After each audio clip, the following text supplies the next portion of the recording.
Thank you for joining Module 4 of the Find the Fit series. This module, titled Paying for College, will show you how to incorporate a research-based activity into advising that is intended to help participants overcome misperceptions about sticker price and outcomes.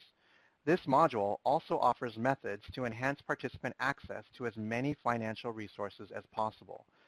Please note that this webinar makes reference to the Upward Bound program, but Find the Fit may also be appropriate for other college access programs. Collectively, the modules in the Find the Fit series attend to three sets of challenges: financial hurdles, limited expectations, and logistics and motivation in applying. Individually or together, these challenges may mean that participants may not know about or may rule out colleges that might in fact be a great fit for them. Because participants may engage in too narrow a search, they may not experience the best outcomes possible, either in terms of their ultimate college choice or in persistence. By narrowing the window of possible choices, these challenges often can lead to a poor college fit, which unfortunately can lead to poor college outcomes. The modules are designed to address these specific challenges. Addressing these challenges can result in participants engaging in a better, broader search to aim high and find their best college fit. We believe that engaging in that better, broader search alone can yield a better college fit for participants, that in turn can yield better outcomes in terms of post-secondary persistence and graduation rates. This module focuses on helping participants overcome financial hurdles by gaining an accurate assessment of college costs and resources. The module offers strategies to help participants understand tuition versus net costs and how higher quality colleges, meaning those that have higher graduation rates or are more selective, do not always have higher costs. A better understanding about costs and quality is important to improve college fit, particularly academic match. One reason why participants may undermatch or not give enough attention to academic quality in considering colleges is that they believe they can't afford a better match. We know that you all spend a lot of time and resources on the topic of college costs and affordability. The 2013 survey of Upward Bound projects indicates that almost all Upward Bound projects listed cost as one of the most important factors when advising their participants about selecting a college. But it's a tricky topic. We want to play a short video about how some Upward Bound participants perceive college costs. Now, I know it takes a lot for your participants to shock you, because I bet you've heard just about everything from them. But you still might be surprised by how little they may know about how much college will actually cost. When you ask participants how much does college cost, you might hear things like this. I think college costs about 25,000 plus. 1,000, 2,000, something like that. I said 80,000. I've seen certain colleges where it ranges from like 30 to 50 and higher. Around $13,000, maybe $15,000 to $20,000 a year. $35,000 a year. Somewhere between $1,000 and $50,000. For me, I'm not looking to have any debt, so I'm looking at zero. I think like the more Ivy League schools will cost more, and then like the smaller schools will cost less.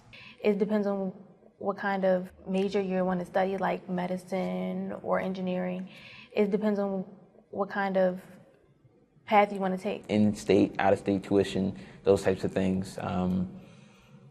So many different variables and factors that go into the cost of college. So we saw a couple of things going on in this video. Participants have all sorts of different ideas about what college costs. And some participants assume that smaller colleges are going to be less expensive just because of their size. Studies show that both students and their parents often overestimate the cost of college. Additional research suggests that when we don't know very much about what something costs, we tend to assume that a higher price must mean higher quality. This type of thinking leads us to believe that anything better is more expensive, and what's more expensive is better. So for participants and their parents, you can see how it's very easy for them to believe that there's a relationship between the sticker price of a college and the outcomes they can expect from that college.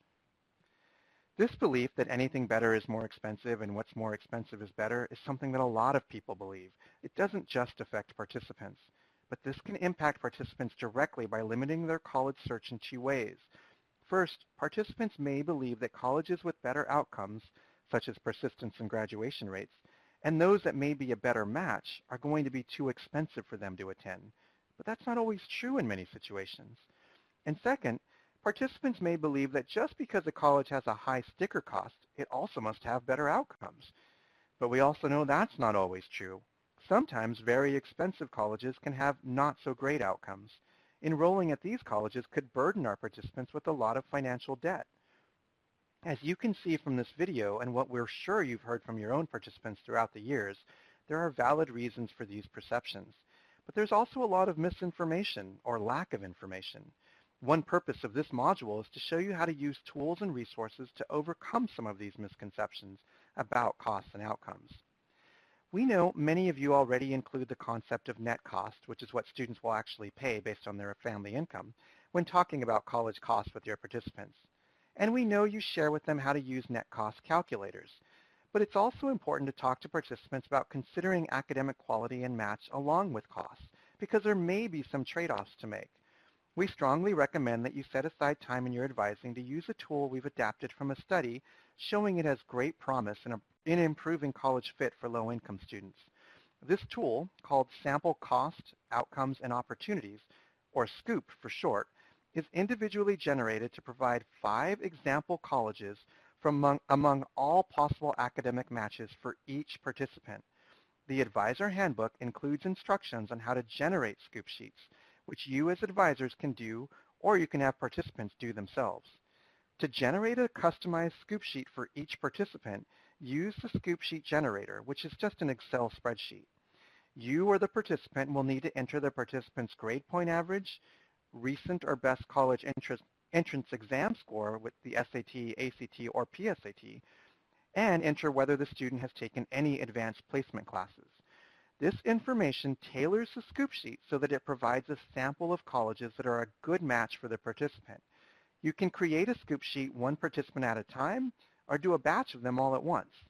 You can find more details on how to use the SCOOP sheet generator in your Advisor Handbook on page 17. These materials are adapted from studies of working with low-income students conducted by Carolyn Hawksby of Stanford University and Sarah Turner of the University of Virginia, as well as the College Board. The SCOOP sheets show an illustrative list of schools that include outcomes, posted costs of attendance, and estimated net costs by family income levels. Using the SCOOP sheet in an activity with participants is intended to have the following benefits. First, it shows the range of potential college matches and makes the information more concrete for participants, according to research, because it's customized to their admissions credentials. Second, it emphasizes that colleges offer very different opportunities in terms of the peers who participants would have in their classes and the school's track record of getting them to graduation. Third, it can help participants understand the relationship or lack of relationship between costs and outcomes. We need to point out that we are not implying that your participants should only apply to the specific colleges listed on their SCOOP sheets. These are intended to be only instructional or illustrative guides that are designed to be useful in your discussions with participants. So what are some of the things we want your participants to be made aware of from using the SCOOP sheet? Well, for starters, we want them first to review the range of different college types that they're admissible to. Each SCOOP sheet will show a mix of public and private colleges or universities. Second, compare college outcomes, such as graduation rates. A few things stand out on the slide if we compare graduation rates across these schools. First, in the first column, the University of Alabama at Birmingham has a lower graduation rate than 3 of the other schools on the sheet, the University of Alabama, Stetson University, and Mississippi College, which include a mix of public and private colleges and universities. Third, participants should examine different net costs. If we take the University of Alabama at Birmingham example and compare it with, let's say, Mississippi College, it looks like Birmingham is a little less expensive than Mississippi College if you look only at the posted price. But once you examine the different net costs based on a student's family income, you see that the net costs at Mississippi College are actually less expensive than Birmingham. Reviewing the SCOOP sheets this way can help participants realize that they have a range of options when it comes to selecting a college, that not all schools have the same retention and graduation rates, and there's not always a relationship between net price and outcomes. Also, through reviewing the SCOOP sheets, participants may realize that some colleges that they think aren't affordable actually could be affordable. So let's review how to use the SCOOP sheets once again. Following the instructions outlined in the Advisor Handbook, Use the scoop sheet generator to generate individualized scoop sheets for each of your participants. You can discuss the scoop sheets in large or small groups. For example, during your academic Saturdays as part of a college prep class, in addition to your academic instruction. Also, offer participants a chance to discuss their scoop sheets with you individually. Make sure they know that the scoop sheets are customized just for them. And describe the range of college options available to participants, the differences in college outcomes, and the relationship between costs and outcomes. When discussing costs and outcomes, describe comparisons between sticker price versus net costs. Because sometimes there are different definitions of these terms, let's review them quickly here. Sticker or posted price includes tuition, fees, books, housing, food, and other related expenses. The average estimated cost, otherwise known as the net cost, is the amount left over after grants and scholarships. We recommend using the scoop sheets toward the beginning of the college search process. And we know that many of you already have your participants do this type of exercise on their own for colleges they're interested in, using the U.S. Department of Education's College Navigator or College Scorecard, or maybe the College Board's Big Future or other online search sites. We think that's great. We offer the support sheet as a tool to support that work. It's important that participants keep this information, such as the sticker price and graduation rates shown on the scoop sheets, somewhere so they can easily weigh trade-offs and narrow their search effectively. You probably have similar tools, but in the student materials, you'll find another document for participants to use to record this information. It's called the My College Search Sheet. This can be used by your participants to pull together information on the college characteristics we've been talking about. Please remind participants that the colleges listed on the scoop sheets are just examples. The My College Search Sheet is where they can record key information, including important outcomes, on the specific colleges that they're interested in exploring. Walk participants through the example in the first row so that they understand the information to record in each column. The net cost projections on the scoop sheets and in the online search sites you may be having your participants use assume that students will get the financial aid that they're eligible for. In order for your participants to achieve the best net cost for them, they will have to maximize their financial aid strategies. We know that you already spend time advising students on financial aid. We just want to remind you about the things that research shows can help your participants achieve a workable net cost. The most important thing that you can do is to help your participants complete the FAFSA. We know from the earlier survey that this is already the most common financial aid advising activity you do with your participants. But did you know that most state and institutional financial aid programs have deadlines of February or March? So it's really important to try to get the upward bound participants to get their FAFSA documents submitted by March 15th. As a reminder, the FAFSA opens on October 1st. And we know it can take months for parents to get the information ready, especially since it's so far before tax season. If you're not doing it already, you should be giving participants and their families information this fall about what items are needed to complete the FAFSA. The truth is, we know you spend a big portion of your time working with students on completing the FAFSA. You told us that this is a key element of the financial aid work you do with participants. But data from the Office of Federal Student Aid show that about half of all students nationally do not complete the FAFSA by mid-March. Part of Find the Fit, which we'll discuss in more detail in Modules 8 and 9, is to regularly provide prompts to participants to reinforce the importance of completing these tasks and meeting these deadlines, such as submitting the FAFSA by March 15th.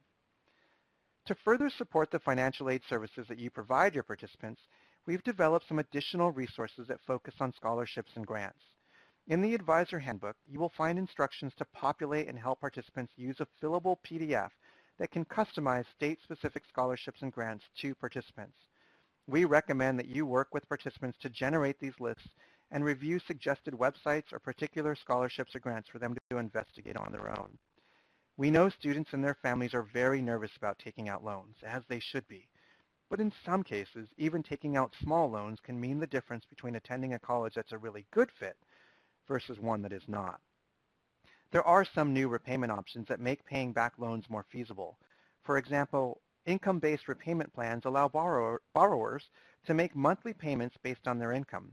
In other words, the amount isn't set based on the size of the loan, but rather the amount of the money the student is making. There are numerous online search tools for helping students through the financial aid maze. We've listed a number of these in the resource guide in the Advisor Handbook. Just again, please note that although we offer these resources to support your work, we have not examined the effectiveness of the resources and do not recommend these specifically or make any statements about the impacts of using them. In addition, although the resources are currently available as of May 2017, we acknowledge that they may not be available in the future. If you're watching the modules in sequential order, the next module explores how participants make choices about the best fit colleges and reasons behind those choices. If you're not watching in sequential order, which is perfectly fine, the rest of the modules provide a variety of hands-on tools coupled with background information explaining the reasoning behind their development and explanations for using them with participants. Before today's module ends, we want to take a moment to say thank you for watching the module. Here again is the list of the 9 modules. You do not have to watch the series in order, nor during one sitting, but we do hope that you benefit from each of the modules over the course of your work.